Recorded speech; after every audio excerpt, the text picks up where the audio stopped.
Assalamualaikum warahmatullahi wabarakatuh. Yang terhormat Bapak Muhammad Iqbal Baihaqi, SMM, selaku dosen pengampu mata kuliah Etika Bisnis dan CSR. Pertama-tama, marilah kita panjatkan puji dan syukur kehadirat Allah Subhanahu wa taala karena rahmat dan hidayahnya.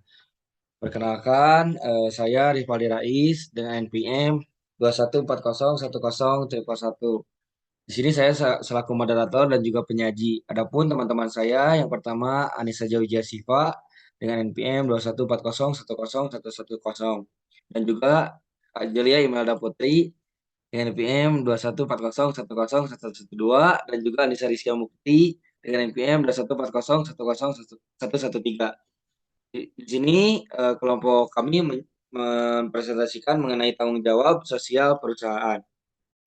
Saya Anissa Juzia Syifa dengan NPM 2140101110 akan mempresentasikan materi yang pertama, yaitu pendahuluan. Pada saat banyak perusahaan menjadi semakin berkembang, maka pada saat itu pula kesenjangan sosial dan kerusakan lingkungan sekitarnya dapat terjadi. Karena itu, muncul pula kesadaran untuk mengurangi dampak negatif ini. Banyak perusahaan swasta kini mengembangkan apa yang disebut Corporate Social Responsibility atau CSR. Penerapan CSR tidak lagi dianggap sebagai cost, melainkan investasi perusahaan. Tanggung jawab sosial perusahaan menunjukkan kepedulian perusahaan terhadap kepentingan pihak-pihak lain secara lebih luas daripada hanya sekedar kepentingan perusahaan saja. Tanggung jawab sosial dari perusahaan atau corporate social responsibility merujuk pada semua hubungan yang terjadi antara sebuah perusahaan dengan semua stakeholder. Motivasi mencari laba bisa menghambat keinginan untuk membangun masyarakat dan lingkungan sekitarnya. Selanjutnya, pengertian corporate social responsibility. Pemikiran yang mendasari CSR atau corporate social responsibility yang sering dianggap inti dari etika bisnis adalah bahwa perusahaan tidak hanya mempunyai kewajiban-kewajiban ekonomis dan legal kepada pemegang saham atau shareholder, tapi juga kewajiban-kewajiban terhadap pihak lain yang berkepentingan atau stakeholder, yang jangkauannya melebihi kewajiban-kewajiban di atas. Karena perusahaan tidak bisa hidup, beroperasi, dan memperoleh keuntungan tanpa bantuan pihak lain. Corporate Social Responsibility atau CSR merupakan pengambilan keputusan perusahaan yang dikaitkan dengan nilai-nilai etika, dengan memenuhi kaidah-kaidah dan keputusan hukum dan menjunjung tinggi harkat manusia, masyarakat, dan lingkungan. Beberapa hal yang termasuk dalam CSR ini antara lain adalah tata laksana perusahaan atau corporate governance, kepedulian perusahaan terhadap lingkungan, kondisi tempat kerja dan standar bagi karyawan, hubungan perusahaan masyarakat, investasi sosial perusahaan. Jadi, tanggung jawab sosial perusahaan tidak hanya dalam bidang pembangunan sosial ekonomi, tetapi juga dalam hal lingkungan hidup. Selanjutnya, secara peningkatan umum, corporate social responsibility merupakan kualitas kehidupan yang mempunyai arti kemampuan manusia sebagai individu anggota masyarakat untuk adanya dapat menanggapi keadaan sosial yang ada dan dapat menikmati, memanfaatkan, serta memelihara lingkungan hidup, atau dapat dikatakan sebagai proses paling penting dalam pengaturan biaya yang dikeluarkan dan keuntungan kegiatan bisnis dari stakeholder, baik secara internal, pekerja, shareholder, dan penanam modal, maupun eksternal, kelembagaan pengaturan umum, anggota-anggota masyarakat, kelompok masyarakat sipil, dan perusahaan lain. Corporate Social Responsibility merupakan komitmen usaha untuk bertindak secara etis, beroperasi secara legal untuk peningkatan ekonomi bersamaan dengan peningkatan kualitas hidup dari karyawan dan keluarganya beserta masyarakat serta lebih luas. Pengertian ini sama dengan apa yang didefinisikan oleh The World Business Council for Sustainable Development atau WBCSD, yaitu komitmen bisnis untuk berkontribusi dalam pembangunan ekonomi berkelanjutan, bekerja dengan para karyawan perusahaan, keluarga karyawan tersebut, dan masyarakat secara keseluruhan dalam rangka meningkatkan kualitas kehidupan. Perkenalkan, nama saya Anissa Rizkia Mukti dengan NPM 2140101113. Saya akan membacakan materi selanjutnya. Konsep Corporate Social Responsibility melibatkan tanggung jawab kemitraan antara pemerintah, lembaga sumber daya masyarakat, juga masyarakat setempat lokal. Kemitraan ini merupakan tanggung jawab bersama secara sosial antar stakeholders. Salah satu bentuk dari corporate social responsibility dapat diwujudkan dalam pembangunan community development. CSR selayaknya disosialisasikan dan dikomunikasikan oleh manajemen kepada bawahannya. Menurut Bank Dunia, tanggung jawab sosial perusahaan terdiri dari beberapa komponen utama: perlindungan lingkungan, pasar, jaminan kerja, hak asasi manusia, interaksi dan keterlibatan perusahaan dengan masyarakat, standar usaha, pengembangan ekonomi dan badan usaha, perlindungan kesehatan, kepemimpinan dan pendidikan, bantuan bencana kemanusiaan. Tanggung jawab sosial perusahaan dapat berupa 1. Pemeliharaan sumber daya masyarakat. 2. Perusahaan harus bekerja sebagai sistem yang terbuka dua arah dengan penerimaan masukan secara terbuka dari masyarakat dan memaparkan operasinya kepada publik. 3. Perusahaan harus mengkalkulasikan biaya sosial maupun manfaat dari suatu aktivitas, produk, atau jasa dan mempertimbangkannya secara cermat agar dapat diputuskan apakah kegiatan tersebut perlu dilanjutkan atau tidak. 4. Memperhitungkan biaya skorelatif set giaptikas persoidukan atau jasa ke dalam harga sehingga komponen membayar atas dampak konsumsinya terhadap masyarakat. 5. Perusahaan melibatkan diri dalam aktivitas sosial sesuai dengan kompetensinya di mana terdapat kebutuhan sosial yang penting. Tanggung jawab ekonomi. Tanggung jawab ekonomi merujuk pada fungsi utama bisnis sebagai produser barang dan jasa yang dibutuhkan oleh konsumen dengan menghasilkan laba yang dapat diterima. Artinya laba yang dihasilkan harus jalan dengan aturan dasar masyarakat. Tanggung jawab secara etis. Tanggung jawab etis mencakup umum karena tidak semua harapan masyarakat telah dirumuskan dalam hukum. Etika kreatif graphic design bukan hanya sesuai dengan hukum namun juga dapat diterima secara moral. Ada 4 kekuatan yang mempengaruhi tanggung jawab sosial yaitu 1. Pelanggan, 2. Iklim investasi, 3. Masyarakat sipil, dan 4. Lingkungan kerja. Keempatnya bisa menjadi tekanan bagi perusahaan untuk melakukan tanggung jawab sosial kepada lingkungan. Hal yang biasanya terkait dengan tanggung jawab dari sebuah perusahaan yakni 1. Board of Director yang mempunyai komitmen dan mendorong kegiatan corporate social responsibility. 2. UU setempat dan peraturan perpajakan dan juga pendapat dari stakeholder harus dipertimbangkan. 3. Kegiatan ekonomi, sosial, dan kinerja lingkungan serta akibatnya diawasi dan dilaporkan ke publik. Selanjutnya yaitu lingkup tanggung jawab sosial perusahaan. Setidaknya ada 4 lingkup tanggung jawab sosial perusahaan menurut Keraf 1998. Yang pertama yaitu keterlibatan perusahaan dalam kegiatan-kegiatan sosial yang berguna bagi kepentingan masyarakat luas. Kegiatannya dapat berupa pembangunan rumah, membangun prasarana dan fasilitas sosial dalam masyarakat, menjaga sungai dari polusi, pemberian beasiswa, menjalin kemitraan antara pengusaha besar dan kecil untuk mengurangi ketimpangan sosial dan lain-lain. Alasan perusahaan terlibat dalam kegiatan sosial yaitu perusahaan dan karyawannya merupakan bagian integral dari masyarakat setempat. Perusahaan telah diuntungkan dengan hak untuk mengelola sumber daya alam yang ada dalam masyarakat tersebut. Bisa memperlihatkan komitmen moral perusahaan untuk tidak melakukan kegiatan-kegiatan bisnis yang dapat merugikan masyarakat sekitarnya. Perusahaan akan lebih menyatu dengan masyarakat sekitar, sehingga ada rasa memiliki dari masyarakat terhadap perusahaan. Yang kedua yaitu keuntungan ekonomis, karena akan menimbulkan citra positif bagi perusahaan. Hal ini akan membuat masyarakat lebih menerima kehadiran produk perusahaan. Yang ketiga, memenuhi aturan hukum yang berlaku dalam suatu masyarakat, baik dalam kegiatan bisnis atau kegiatan sosial, agar bisnis berjalan secara baik dan teratur.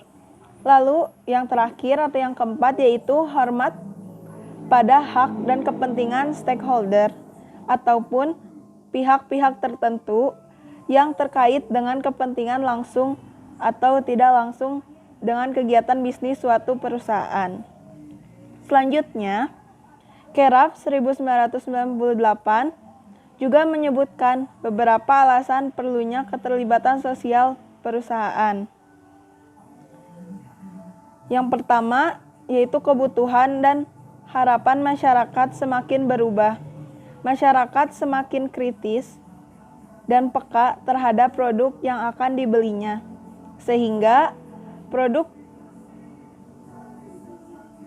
perusahaan tidak bisa hanya memutuskan perhatiannya untuk mendatangkan keuntungan. Lalu yang kedua, terbatasnya sumber daya alam. Bisnis diharapkan untuk tidak hanya mengeksploitasi sumber daya alam yang terbatas, namun harus juga memelihara dan menggunakan sumber daya secara bijak. Yang ketiga, lingkungan sosial yang lebih baik. Lingkungan sosial akan mendukung keberhasilan bisnis untuk waktu yang panjang. Semakin baik lingkungan sosial, dengan sendirinya akan ikut memperbaiki iklim bisnis yang ada. Misalnya, dengan semakin menurunnya tingkat pengangguran, perimbangan tanggung jawab dan kekuasaan yang terlalu besar jika tidak diimbangi dan dikontrol dengan tanggung jawab sosial akan menyebabkan bisnis menjadi kekuatan yang merusak masyarakat. Lalu yang kelima ada keuntungan jangka panjang. Dengan tanggung jawab dan keterlibatan sosial tercipta suatu citra positif, di mana masyarakat karena terciptanya iklim sosial politik yang kondusif bagi kelangsungan bisnis perusahaan tersebut. Skandal etika telah mengurangi kepercayaan publik pada sejumlah institusi. Publik meminta adanya turut campur pemerintah untuk menghukum para pelanggar peraturan. Linda Trevino menyebutkan terdapat 7 persyaratan demi tercapainya ketekunan dan program sadar hukum yang efektif. Yang pertama yaitu menegakkan standar kepatuhan yang sanggup mencegah tindak. Yang kedua, menugaskan tanggung jawab pada orang-orang tingkat tinggi tertentu untuk mengawasi pelaksanaan standar tersebut. Yang ketiga, memperhatikan penuh bahwa pihak berwenang tidak ditugaskan kepada individu dengan kecenderungan untuk bertindak ilegal. Lalu yang keempat, mengambil langkah-langkah yang perlu untuk mengkomunikasikan standar dan prosedur kepatuhan kepada semua karyawan dengan penegakan khusus pada pelatihan dan penyebaran buku petunjuk. Lalu yang kelima ada mengambil langkah-langkah tepat untuk menegakkan kepatuhan dengan standar tertulis lewat pemantauan, auditing, dan sistem lainnya yang dirancang untuk mendeteksi perilaku kriminal, termasuk sebuah laporan yang menjamin kebebasan bagi tiap karyawan yang melaporkan adanya tindak kriminal. Yang keenam, mewajibkan standar tertulis organisasi dengan konsisten lewat mekanisme pendisiplinan yang pantas, termasuk bila perlu pendisiplinan individu yang bertanggung jawab atas kegagalan mendeteksi pelanggaran. Lalu yang terakhir atau yang ketujuh, setelah sebuah pelanggaran dideteksi, semua langkah yang tepat harus diambil untuk merespon dan mencegah perilaku serupa di masa datang. Kotler dan Lee mengidentifikasi 6 pilihan program bagi perusahaan untuk melakukan inisiatif dan aktivitas yang berkaitan dengan berbagai masalah sosial, sekaligus sebagai wujud komitmen dari tanggung jawab tanggung jawab sosial perusahaan. Keenam, inisiatif sosial yang bisa dieksekusi oleh perusahaan adalah yang pertama, cost promotion. Dalam bentuk memberikan kontribusi dana atau penggalangan dana untuk meningkatkan kesadaran akan masalah-masalah sosial tertentu, misalnya bahaya narkotika. Yang kedua ada cost-related marketing, bentuk kontribusi perusahaan dengan menyisihkan sekian persen dari pendapatan sebagai donasi bagi masalah sosial tertentu untuk periode waktu tertentu atau produk tertentu. Lalu yang ketiga ada corporate social marketing. Di sini perusahaan membantu pengembangan maupun implementasi dari kampanye dengan fokus untuk merubah perilaku tertentu yang mempunyai pengaruh negatif, seperti misalnya kebiasaan berlalu lintas yang beradab. Lalu yang keempat, corporate philanthropy adalah inisiatif perusahaan dengan memberikan kontribusi langsung kepada suatu aktivitas amal, lebih sering dalam bentuk donasi ataupun sumbangan tunai. Lalu yang kelima ada community volunteering. Dalam aktivitas ini perusahaan memberikan bantuan dan mendorong karyawan serta mitra bisnisnya untuk secara sukarela terlibat dan membantu masyarakat setempat. Yang terakhir atau yang keenam yaitu socially responsible business practice. Ini adalah sebuah inisiatif di mana perusahaan mengadopsi dan melakukan praktik bisnis tertentu serta investasi yang ditunjukkan untuk meningkatkan kualitas komunitas dan melindungi lingkungan. Baik, di sini saya akan menjelaskan bentuk implementasi corporate social responsibility. Berbagai bentuk implementasi corporate social responsibility dapat dijelaskan sebagai berikut. Yang pertama, konsumen. Dalam bentuk penggunaan material yang ramah lingkungan, tidak berbahaya, serta memberikan informasi dan petunjuk yang jelas mengenai pemakaian yang benar atas produk-produk perusahaan, termasuk informasi atas suku cadang dan pelayanan purna jualnya, serta informasi lain yang harus diketahui konsumen. Yang kedua, ada karyawan. Dalam bentuk persamaan hak dan kewajiban atas seluruh karyawan tanpa membedakan ras, suku, agama, dan golongan. Karyawan dapat mendapat penghargaan berdasarkan kompetensi dan hasil penilaian prestasinya. Ketiga, komunitas dan lingkungan. Dalam bentuk kegiatan kemanusiaan maupun lingkungan hidup, baik di lingkungan sekitar perusahaan maupun di daerah lain yang membutuhkan. Kegiatan terhadap komunitas ini antara lain berupa kegiatan donor darah dengan melibatkan seluruh karyawan dan memberikan bantuan kepada daerah yang terkena musibah. Yang selanjutnya ada dampak corporate social responsibility. Yang pertama, mengentaskan kemiskinan dengan menggunakan pekerja yang berasal dari sekitar perusahaan. Mereka dapat menyumbangkan kenaikan angka angkatan kerja dengan menciptakan lapangan kerja, menyediakan pelatihan, menyediakan produk-produk yang disediakan oleh orang-orang kalangan bawah, maka secara langsung akan memberikan dampak kepada golongan bawah tersebut, meningkatkan standar pendidikan dengan memberikan beasiswa kepada yang benar-benar membutuhkan dan membantu pembangunan sarana prasarana pendidikan khususnya untuk pendidikan dasar.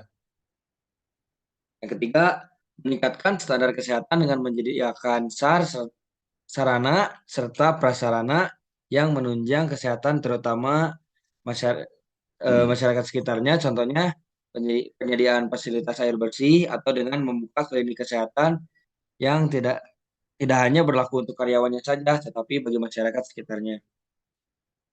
Baik, terima kasih. Sekian presentasi dari kami. Mohon maaf bila ada kekurangan atau salah kata. Wassalamualaikum warahmatullahi wabarakatuh.